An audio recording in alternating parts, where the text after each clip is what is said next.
Unplugged in Cambodia. Decades after the Khmer Rouge genocide killed nearly 2 million people, we traveled to the Southeast Asian nation where China and the U.S. are in a struggle to influence in the region. A generation later, history, technology, and democracy are shaping the country's future. Unplugged in Cambodia, 40 years after the genocide. Plugged in, I'm Greta Van Susteren, coming to you from Phnom Penh, the capital of the Southeast Asian nation of Cambodia. It has been decades since the neighboring Vietnam War ended and the genocide here in Cambodia began. In the mid-1970s, Cambodian dictator Pol Pot and the Khmer Rouge slaughtered about 2 million people. That's 1/4 the nation's population. And today, more than 4 decades later, the U.S. and China are now competing with each other for influence here. China's Cambodia strategy is to use massive infrastructure investments to leverage economic power and secure alliances here. The U.S. Cambodia strategy, on the other hand, focuses on supporting democratic reforms and engaging their young population. We traveled here to talk to the younger Cambodian generation about the ghosts of the past, China's presence here, and the future challenges of establishing press freedom and democracy. We begin with VOA's Brian Padden and China's economic influence on Cambodia.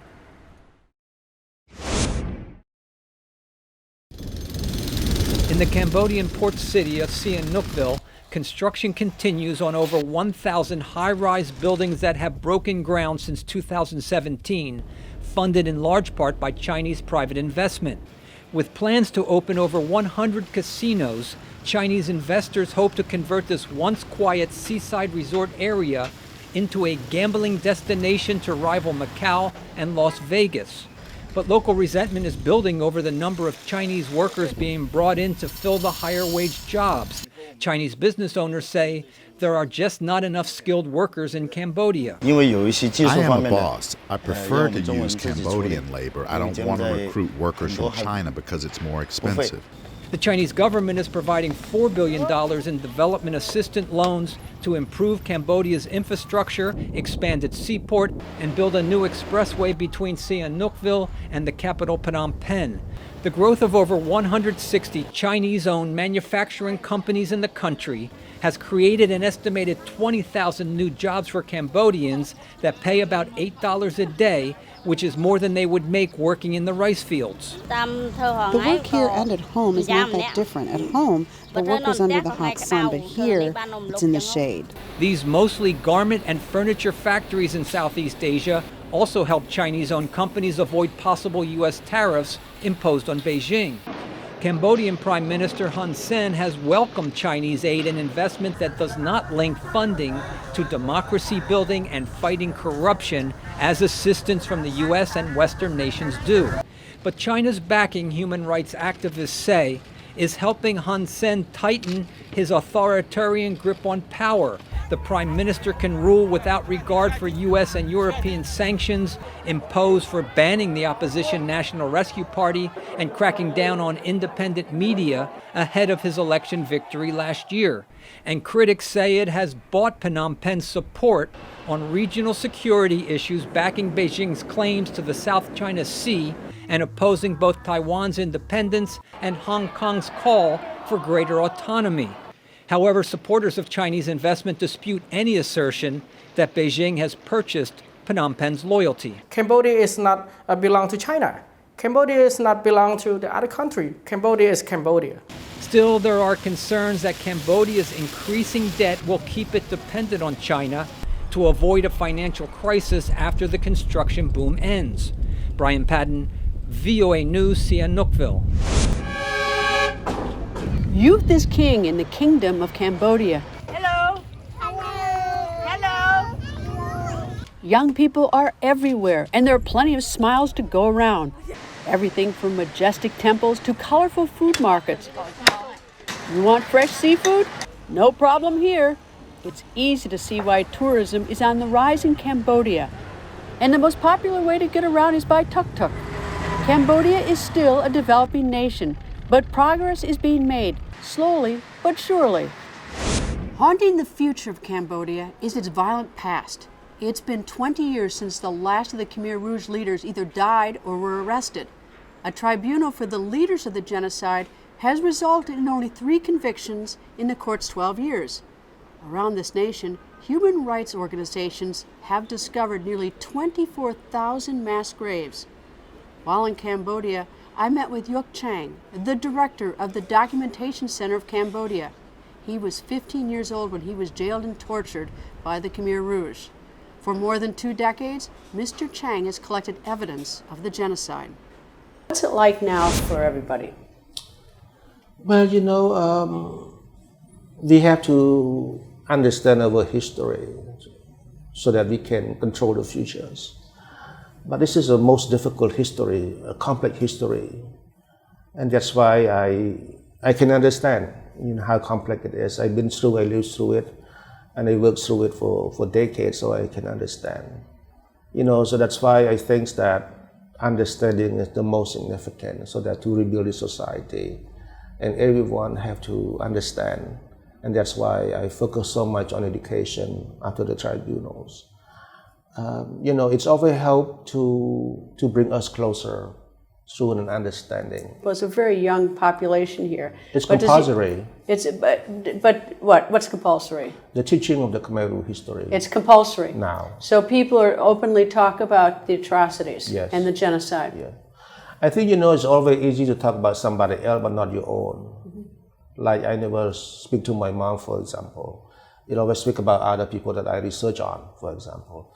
So the teaching has been compulsory since 2009. It's been 10 years now. We did a textbook, work with the government.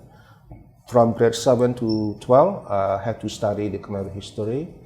Also, foundation year of every single university. The quality is still low, but it's there in the scientific way, not in an emotional or political way, so that people can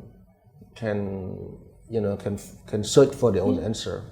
Each of the mention of the Khmer Rouge in any part of the country represent a similar form of truth commission that you have heard of. People discuss among smaller group, bigger group, family, pagoda, churches, mosques, government officials, different way, different form. And everyone have their own determination, they have their own understanding. And that, for me, it's very, very healing. Thank you very much for talking to me. Thank you. Thank you. I also met with Rose O'Peep. She is Executive Director for the non-government organization Gender and Development Cambodia. She is one of many Cambodian women with a first-hand account of the atrocities carried out by the Khmer Rouge. She is now working to empower women across all sectors of Cambodian society. What happened to brothers? My brothers, the first brother, almost 1978, he escaped from the community. He wanted to go to Thailand, and then he was killed. All right, when you say escape from the community, had he been run out of Phnom Penh town? They arrested him on the way. And why did they arrest him for trying to leave? Because Khmer Rouge do not want everyone move from one place to another. If they see you go somewhere, they arrest and they accuse that you are not you are not friend. And your other brother was also killed by the Khmer Rouge? The other brothers went back to Svay Rieng province where he was born, and he was arrested right away because they know that he's policeman. Do you ever wonder, how anyone could have been so cruel like that? Do you ever think to yourself, why they were? I mean, the numbers are staggering. I hear 2 million people were slaughtered. Some say more, but you ever thought about how people could be so cruel? I think that the theory of Khmer Rouge is only a fight for freedom. So people living are unequal, and then they only bring the message that who are not your friend, those are your enemy. I saw them, and they dress black, and they have their own hat, and they have gun, and they go with their own, and they invade into my community, and I see that they are just people. When I see them in my community, and when I go to the during Khmer Rouge after 1975, I see that somehow they act is very nice, but they inside they have a really strong feelings. If you do not respect, or you just act that you are the people who living in a luxurious life, then you are the enemy, and the enemy, they kill you. When they kill you, doesn't mean that they kill your body, but they kill you here because you are having different perspective, like enemy of the socialism, that you are a capitalism. What did you think when you later on learned that upwards of 2 million people were slaughtered? What did you think later? I feel I really the same as the other Cambodian, feel very worthless because Cambodian relate to every family member lost, and we lost in a certain that we don't know what's wrong with that. We were asked to work very hard, but we didn't have food to eat. And then when we say something, they accuse us as their enemy. We don't know. I really don't know. I just feel like so weak. I have no right to say anything. And I was never been taught about my right to talk, my right to have life, my right to have food. What ended it? What happened to the Khmer Rouge? It was from about 75 to 79, and then the genocide stopped. Why? What was it? I really don't know about that, but what we learned is Vietnamese try to help to chase the Khmer Rouge, and the Khmer Rouge have no support maybe, and they don't have support, so they just become smaller and smaller and put themselves into the forest and let us just go. What is it like for Cambodian women in general? In general, I feel that women in Cambodia become more aware about our rights and aware about our roles, that we are the person who take care of the children household, but we also have aware that we have the role in social work and also politics. A lot of women go to vote, and women are talking about voting, and they express that they vote because they want to select the good leader for our life. And women are aware about our rights, but we still have a lot of violence against women, and also we have a lot of discrimination as well at the meantime. Right now we feel like we are at the crossroad. The women feel like, where should we go? Should we go further, or we step back, or we turn right or turn left? To do that, we need a lot of more support for them, that they can make their own decision and their own life. The population of Cambodia today is a very young population. Yeah. You know, do the young people, do they have a sense of history and a sense of what happened back in the 70s, or they're just moving on in their lives?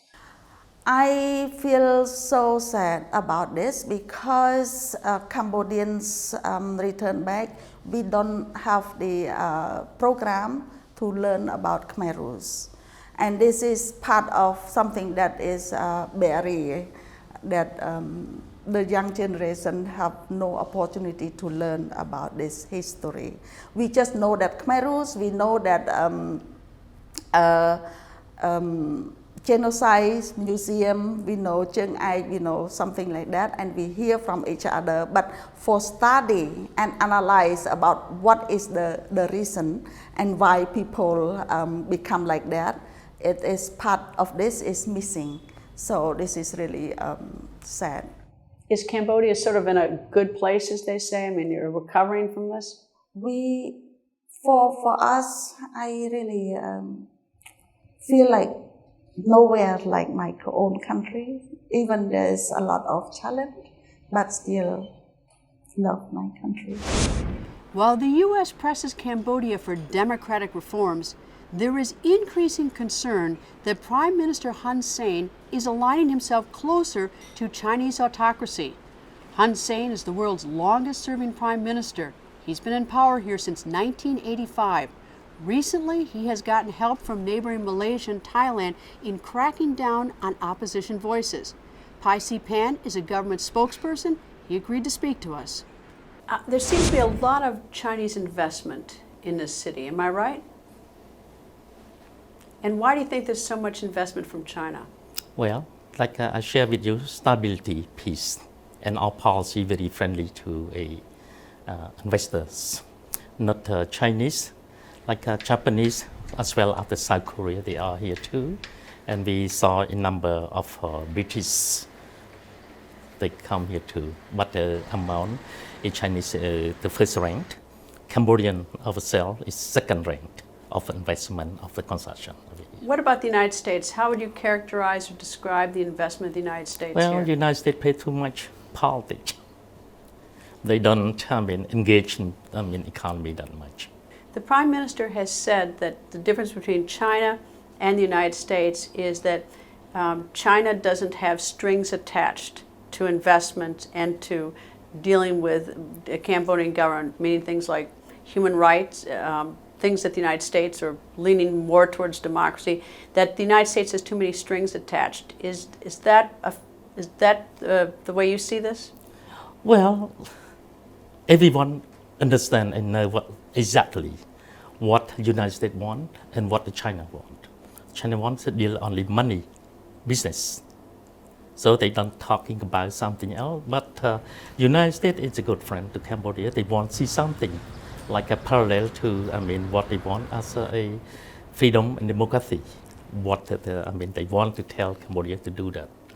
But as part of the Cambodia, we are builder, nation builder, from a killing field to what you see right now, developed a country. We understand that priority, economic growth. What's your relationship now between Cambodia and the United States and the Trump administration? It's good because we try, reflect to my Prime Minister letter. The recent letter. The yeah. recent letter. Yeah, the Trump. He said that we don't have to be a trap in the past, the bad. Relation as well as cooperation. We use our opportunity to build like a good relation as well as establish a mechanism to communicate each other. We are a sovereign state, and as well as the United States is a sovereign state. We are partners, dialogue partner. We not under administration of United States. We respect each other. The Chinese, they have money. So as well as China have a chance to invest in the United States, as well in Japan, as well in South Korea, everywhere, even in the Europe. So why prejudice against Cambodia? We looking them, the Chinese to invest for economic growth, for employment, as well from tax and the others. But Cambodia maintained as a neutrality, we friend everyone. Do you have a relationship? Do you communicate back and forth with North Korea? Well, because North Korea as a friend with our king, our past king, and we don't use anyone as our enemy. Respect on coexistence, respect on sovereignty, respect on independence. But we have to follow the international UN regulation. As a ban against North Korea, yes, we agree with that one. We accept that one. But we don't want, Cambodia don't want to be enemy with anyone. The press here in this country, you don't have freedom of the press, do you? Well, we do, but not quality yet. Well, you've banned one newspaper, Cambodia We never Daily. banned it. Well, they have. I know. We never banned it. Well, don't use a ban. Would Cambodia Daily be free to start a newspaper tomorrow called the Cambodia Daily?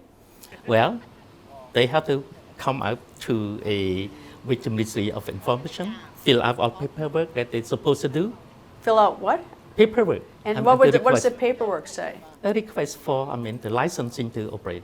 I guess, and you've lived in the United States, and I think of freedom of the press, you don't have to go out and get a license and get approved by some department to be able to have a press. We're not American, we're Cambodian. I understand that. Yeah. But so that's where I think that you don't have a freedom to sort of speak out and to report. You have a freedom if to you speak have out. to get a license. I mean, and you get to decide who gets the license and who doesn't. Well, talk back to this one. The freedom of press, we want the idea flow without obstacle. That's we want. But the press themselves have to educate themselves to understand that code of ethics, professionalism. Who determines this code of ethics? They themselves. They have to prepare themselves. We get a number of foreigners to train them, code of ethics.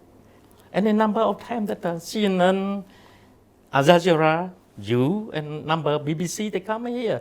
Always welcome. They never have a clearance from, house clearance from the Ministry of Information. They come down. They have a people over here, they try to arrange it. What is it, do you think, that Cambodia would like from the United States in a relationship with the United States beyond what it has now? Well, mostly that we saw a United States as a pluralistic, society, free, the economy, and everything is another civilized. We want to learn from United States. As an NGO, non-government organization. They operate completely different from the NGO in the United States, NGO over here. NGO over here, they support a political party. In the United States, they don't support it, but they could do express themselves what their own interest in. That's what I learned from that. What I'm working over here, completely different idea. Even media, different idea. As a professional media, it have to understand that, have to get that, because education, because ethics, because of professionalism, we don't have that much over here. They do, but not up to that great as a free country. Very nice to talk to you. Thank you, sir, for talking to me. Thank you. You're welcome. Independent news organizations in Cambodia are struggling to recover from major crackdown on the press during its 2018 election that forced the closure of dozens of radio stations and prominent newspapers. But the threat of sanctions by the European Union forced the Cambodian government to loosen its pressure on media organizations. However, the threat of imprisonment still exists. VOA's Brian Padden has that story, plus details on Cambodia's young population. Half of the country's 16 million people are under the age of 25. Many of them are making a living by providing cheap labor to foreign countries. But they are sharp and plugged in, using tech to engage in politics and social causes to chart a new future. The Voice of Democracy is back in operation after being forced off commercial radio stations by the Cambodian government during the 2018 election, but not over the airwaves. The independent station, funded by international donors to provide balanced reporting on politics and policy, only streams through Facebook and YouTube.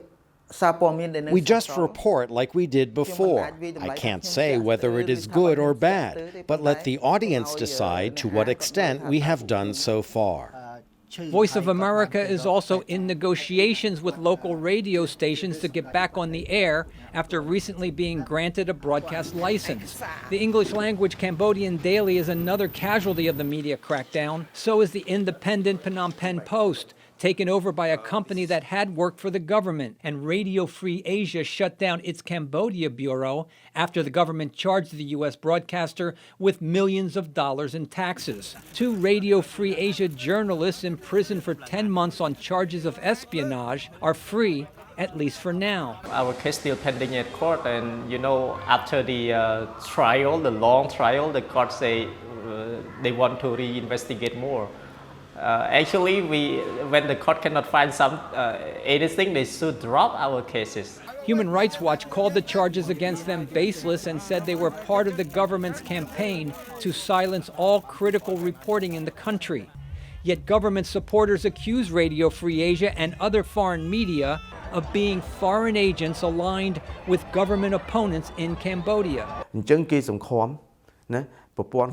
U.S. government media, has outspokenly criticized and broadcast fake news. According to my own study, Radio Free Asia's policies are opposed to the Cambodian government. Despite the easing of press restrictions, the threat of being labeled a foreign agent, of possible imprisonment or unfair tax burdens continues to hang over the remaining independent media outlets in Cambodia. Brian Padden, VOA News, Phnom Penh. Cambodian women's rights activist Catherine Harry is breaking social taboos in her country by discussing issues like sexual consent, harassment, and safe sex during her video blogs on social media. Her feminist message, while not overtly political, does urge women to stand up for their rights in this traditional male-dominated culture. In a way, I'm questioning the power. I'm questioning the power balance, the dynamic, and I want more representatives in the government. And right now, there's no equal representatives. Harry is part of Cambodia's baby boom generation, the largest population of young people in Southeast Asia, with no memory of past atrocities committed decades ago and engaged in the wider world through social media. Many are becoming advocates for social and political causes. In the port city of Sihanoukville that is undergoing rapid economic expansion, environmental activist Thun Ratha is working to preserve the city's old trees and cleaning up waste and pollution as part of a campaign to put ecological limits on development. A member of a group called Mother Nature Cambodia, Ratha's sometimes confrontational approach towards authorities worries his parents, he says. I think my parents or uncle's generation, who had gone through the Khmer Rouge regime, are very afraid of issues related to politics, environmental protection, and respect of human rights. Prime Minister Hun Sen has cracked down on dissent in recent years as young people are increasingly calling for political change. In 2016, a student was jailed for 18 months for calling for a color revolution protest movement on Facebook. In 2017, the main opposition leader, Sam Rainsy, fled the country under threat of arrest, and his Cambodian National Rescue Party was forced to disband, effectively making Cambodia a one-party state. Despite the increased danger of speaking out, young activists say they will continue to advocate for social and political justice. My whole life as a woman growing up in a conservative country, I've always been oppressed, and yet I have internalized and I've been conditioned into thinking that all of that oppression is okay, and I don't want other women to go through that. I don't want young women to grow up thinking that it's okay to be treated as second-class citizens.